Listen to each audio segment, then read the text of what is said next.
The Second Sun Series, Part 2, The Mystery of the Primeval Sun, an alternative view of the Exodus from Egypt and sunset. I'm Bled Scry. Please like and subscribe. In Part 1 of this series, we discussed David Talbot's theory in his book The Saturn Myth.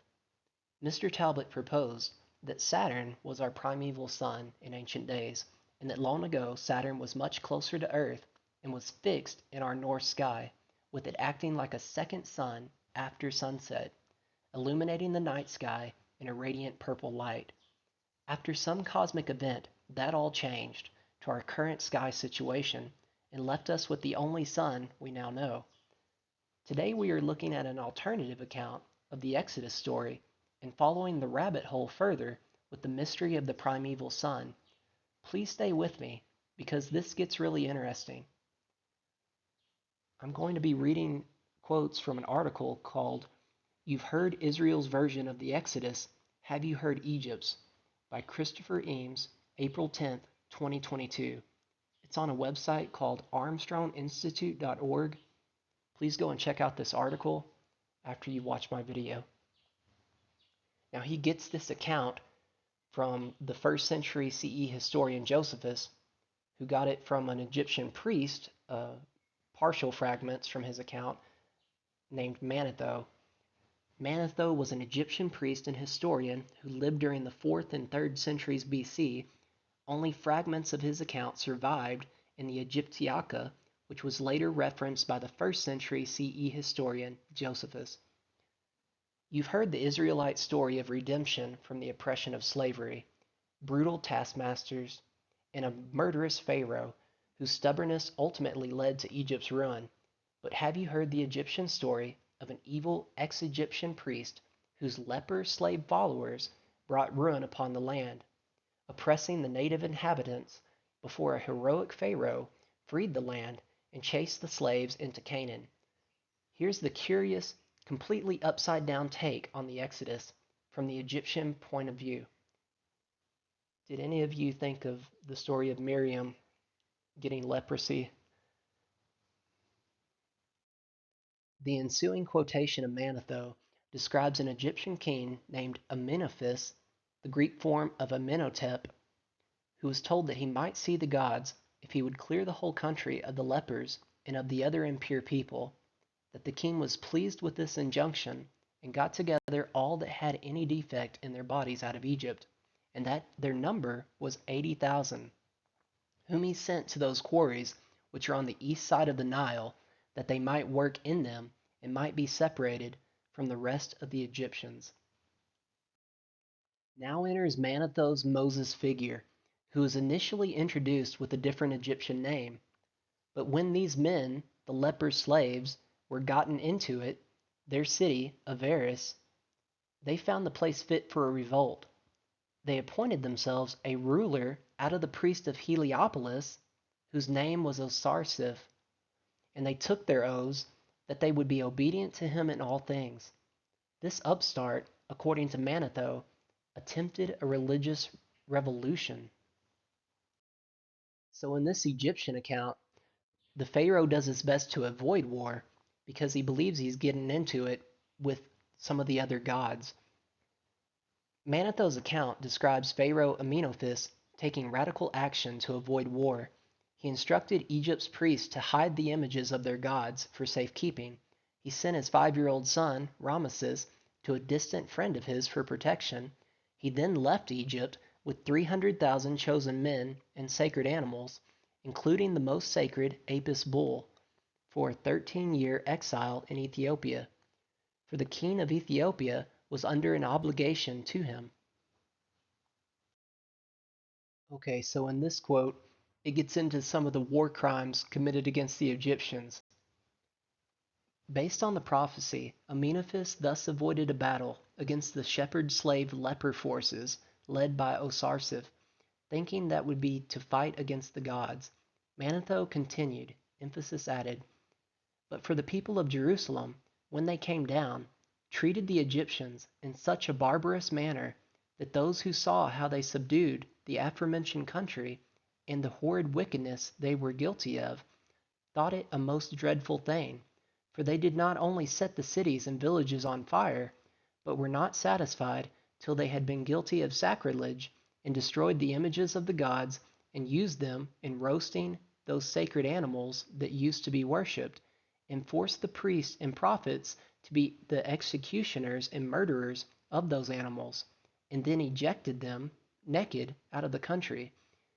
It was also reported that the priests who ordained their polity and their laws was by birth of Heliopolis, and his name, Osarsiph, was Osiris, who was the god of Heliopolis, but that when he was gone over to these people, his name was changed, and he was called Moses.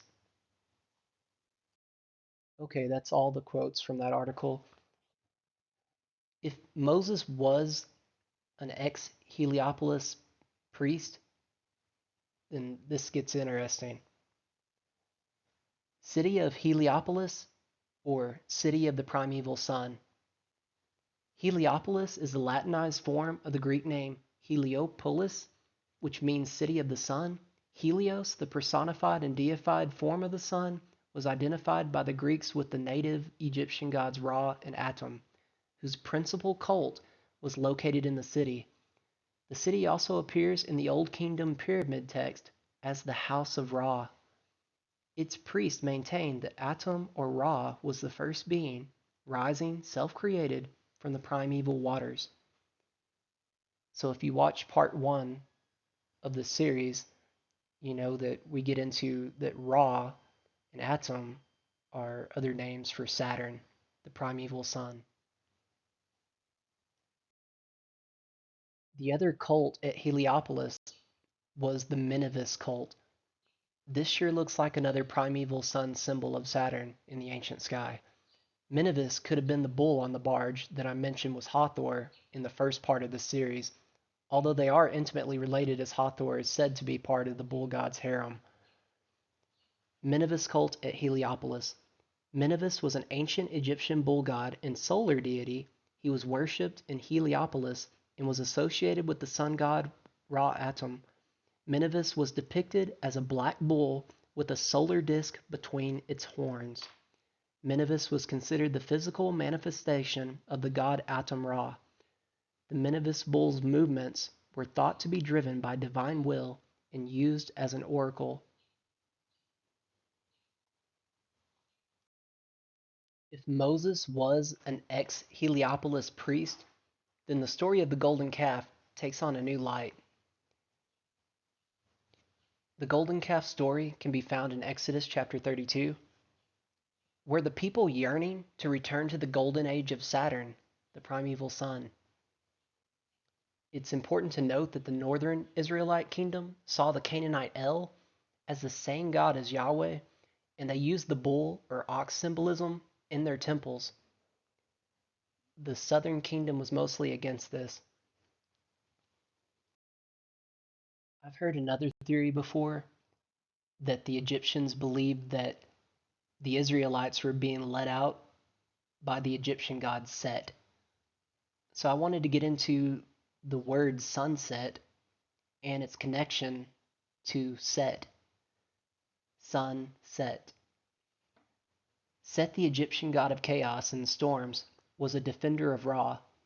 Set was seen as a vital protector of Ra, actively fighting off the serpent Apophis to allow the sun to continue its daily cycle. Myths describe Set standing guard on Ra's solar barge as it navigates the underworld each night, battling Apophis to ensure Ra's safe passage. Over time, Set's role became more associated with chaos and disorder, even though his original function was to protect the sun god, the primeval sun god, Ra, Saturn. The Hebrews and those practicing Judaism, and those who continue to follow the laws of the Old Testament, still keep the ancient tradition of their day beginning at sunset. In the depictions, Set was at the front of the boat, of the barge, of Ra. So sunset leads to the ancient day where Saturn's light shone. Set, the god of chaos and Lord of the desert. He also likes mountains, but seriously, he is associated with mountains. So here I have a list of things associated with the Egyptian god Set. Beside a list of Bible verses, I have these color coded, so hopefully you can begin to see the same pattern that I'm seeing. Set, a trickster god, he was a god of foreigners. He was known as the Lord of the desert. He was over chaos and storms. He was associated with mountains, underworld. He had red hair and black skin, symbolizing his duality, just like Kronos.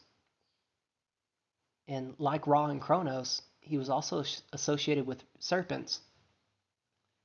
So the Bible verses, the Lord spoke to Moses through the burning bush on a mountain, Exodus 3, 1 through 12. There's many verses that talk about the Lord's love of foreigners. I chose Deuteronomy 10, 17 through 19. The Lord led them through the desert with a pillar of cloud during the day and a pillar of fire at night, Exodus 13, 21 through 22. The Lord called Moses to the top of the mountain to receive the commandments, Exodus 19, 3 through 23. We're going to get into verse 23 soon. And there's two accounts of the staff turning into a serpent, both Aaron's and Moses's. When Aaron's staff was turned to a serpent to battle the other serpents used by Pharaoh's magicians, if the alternative view of the Exodus from Egypt holds any truth, this story makes more sense being a religious quarrel between factions of the Primeval Sun cult, both using the same symbolic power of their shared god or gods. Oh, and I forgot to mention the killing of the firstborn sons of the Egyptians. I would file that under the chaotic nature of Set. Now I wanted to look at Exodus 19:23, verse 23 specifically. This is from the King James Version. And Moses said unto the Lord, the people cannot come up to Mount Sinai, for thou chargest us, saying, set bounds about the mount and sanctify it. So in Strong's Concordance, the word for set bounds in the Hebrew is hagbel. I couldn't find another occurrence of that word being used.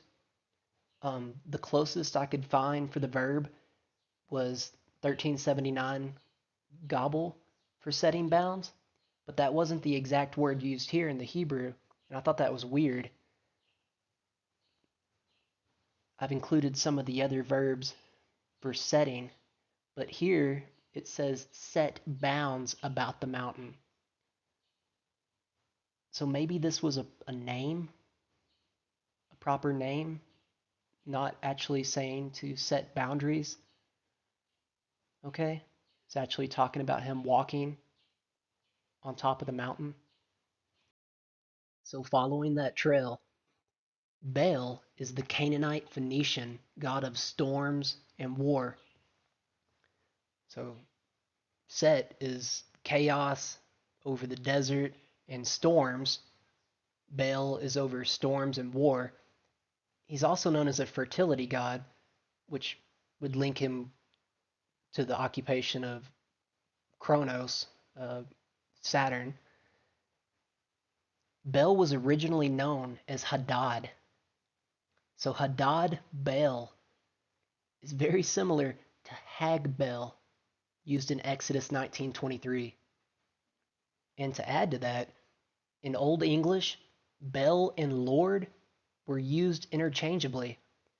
So if someone was like the Lord of a manor, you would call him, like if his last name was Harrington, Bell Harrington could be used interchangeably with Lord Harrington. Is the Egyptian god Set another form of Saturn? Now it's important to note that Stephen quoted part of the following passage in Acts chapter 7 before being stoned to death. Did you bring me sacrifices and offerings 40 years in the wilderness, O house of Israel? You have taken along Sakkuth your king, and Kawan your star god, the idols you made for yourselves. Amos 5:25 through 26.